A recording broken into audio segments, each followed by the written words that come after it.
Hello, I'm coming to you live from my new studio. I made this yesterday if you saw my video. Yesterday was Sunday, so today is Monday when I'm recording this. And I was on my way to work to my cleaning job. And I had no way to get there because my car battery died. So while I was waiting for AAA, I made this little bookcase fancier so I could have a proper little nook to record in that doesn't have all the volume issues of the rest of my house. It's not finished because I'm waiting on a picture frame I ordered so that I could display my little YouTube sign.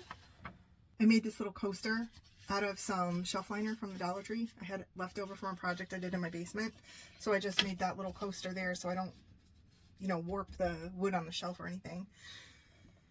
And this morning I woke up and snapped my glasses, the arm off, and I fixed it with washi tape. So that's part of the reason I'm making this video today. And another part is because I had this dream. But in the dream came clarity of something I've been thinking about. And I thought it was a good time to have this chat. I grew up in a time where I respected the older people in my life, in public, in my family. And, there's a lot of wisdom that older people have. We've lived lifetimes. We've lived and done things, and we have the experience. I have 20-year-olds in my house, 20-somethings, I should say. And I see every day how they make silly mistakes, and I made those same mistakes, and we all need to make mistakes in order to learn from them. But I'm so grateful to have had the experience of growing up in a household with grandparents, because their wisdom helped me become who I am today. And without their knowledge and without their teaching, I don't even want to know where I would be at in life right now. I make YouTube videos because I want to. I don't need to. I don't have to. And all content creators get heat. We get comments that would break a camel's back, and I'm no different. I have gotten some wicked comments that I can't believe come out of people's typing fingers. It just astonishes me what people say out there to be or try to be mean to someone. And the funny thing is, talking to somebody like that they don't know. I'm a stranger on the internet. I see right through their suffering, and I see the person they are. And I count my blessings every day that I'm not that. I count my blessings every day that I was raised in a time where I had a good start in life. And I'm glad I didn't become one of these people. I didn't become one of these people with the struggles they have that are so deep within them that they unleash on strangers on the internet. I think all of us who have ever been on social media have experienced this at one time or another. What happened to society? What happened to these people? What happened to humans? And then I had this dream. And I realized this dream clarified. It clarified a lot for me. So I wanted to share it.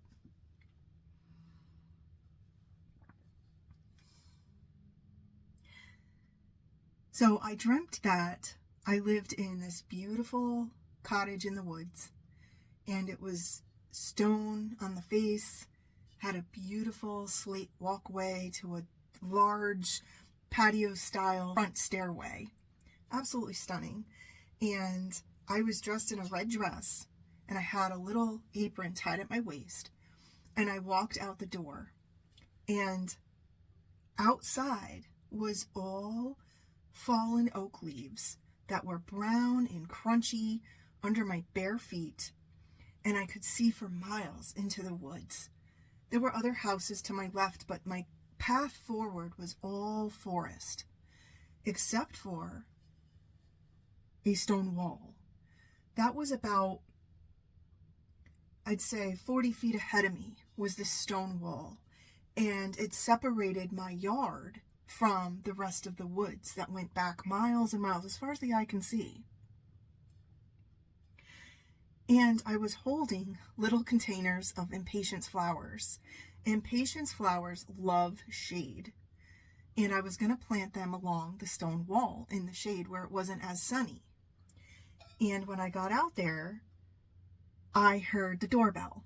So I turned around and I walked back to my house, and the leaves were crunching under my feet. I walked inside and I looked down, and I was aware that my feet were dirty. And I opened the door, and it was a package. And I wasn't expecting a package, so I brought it inside. And in this dream, I had like a sunken 70s living room. This great big living room that was sunken in. I had to go down some stairs, and I had a budget book, and on my desk I had been working on my monthly budget, and I had opened it up, and I had taken that package and I put it down on the budget book, and then I took some scissors and opened up along the tape.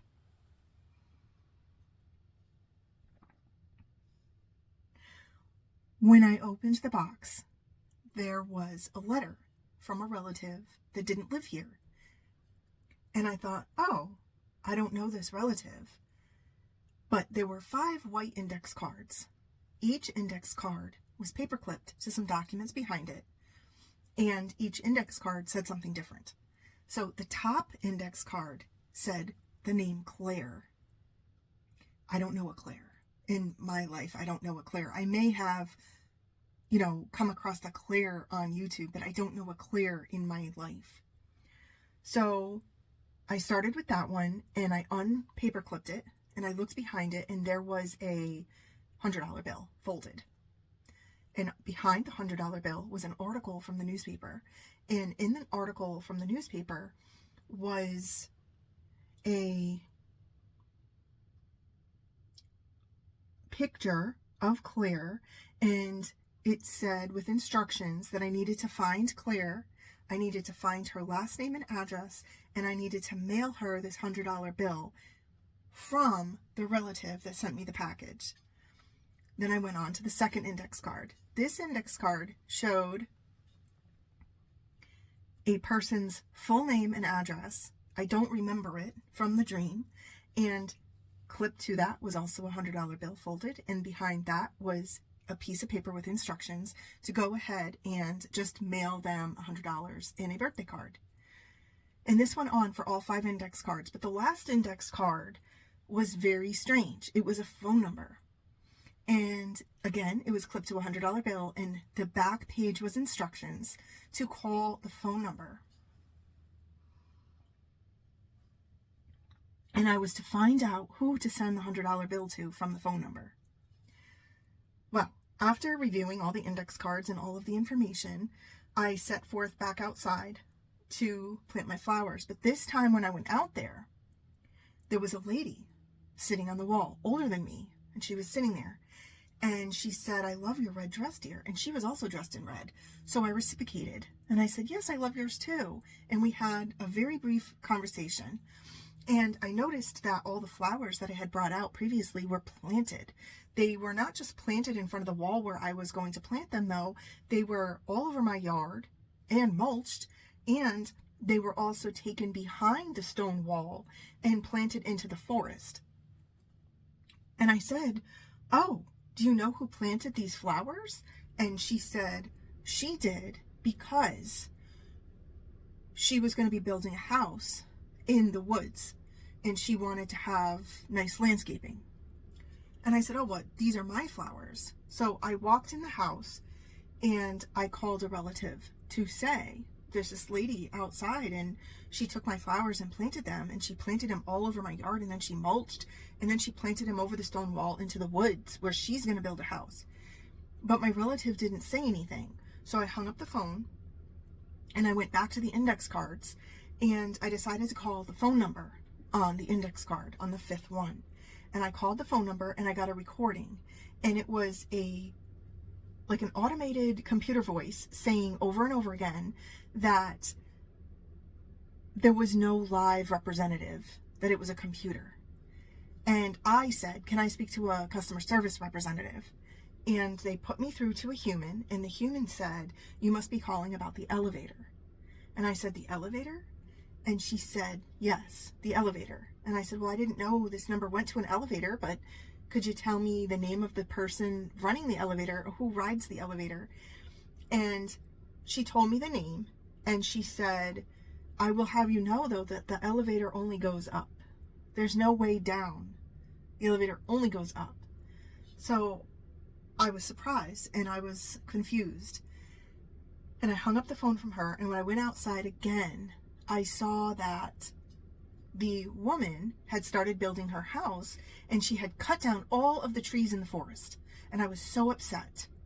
And I said, what are you doing? And she says, well, I have to cut down the trees to clear a path for the house. And I said, oh dear, what about the baby animals? What about their habitats? And then I went back inside, and I remember wiping my hands from the dirt from the potted flowers, and I wiped them onto my apron, and I went back inside to call my relative again.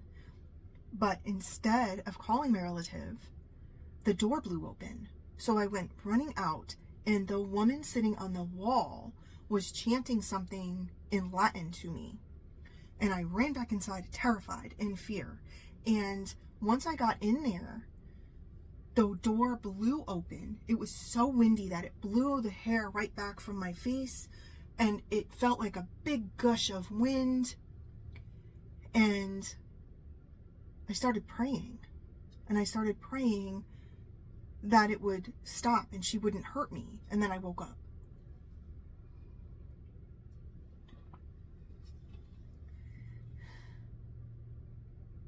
When I woke up and I started fixing my glasses, it snapped completely off. There was no really fixing this. It wasn't like I could take it to a, professional optometrist and have them fix this.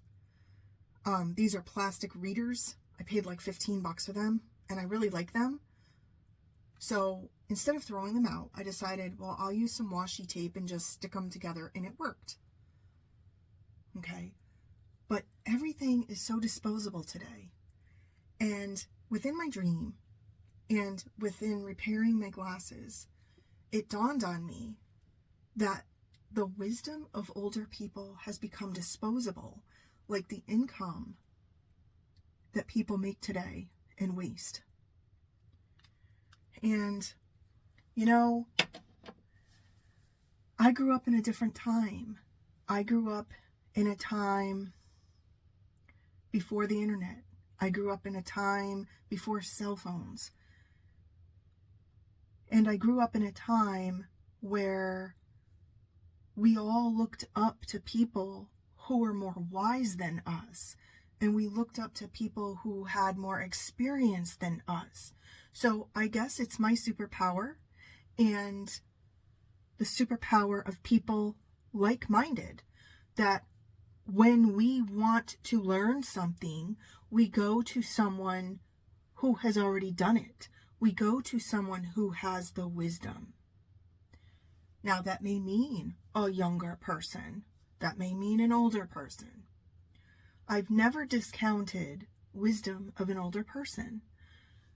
I have had so many long conversations with people who are 70 and up, and my goodness, they are like mini encyclopedias. And imagine that, they were before the internet. Where do you think the internet got its wisdom?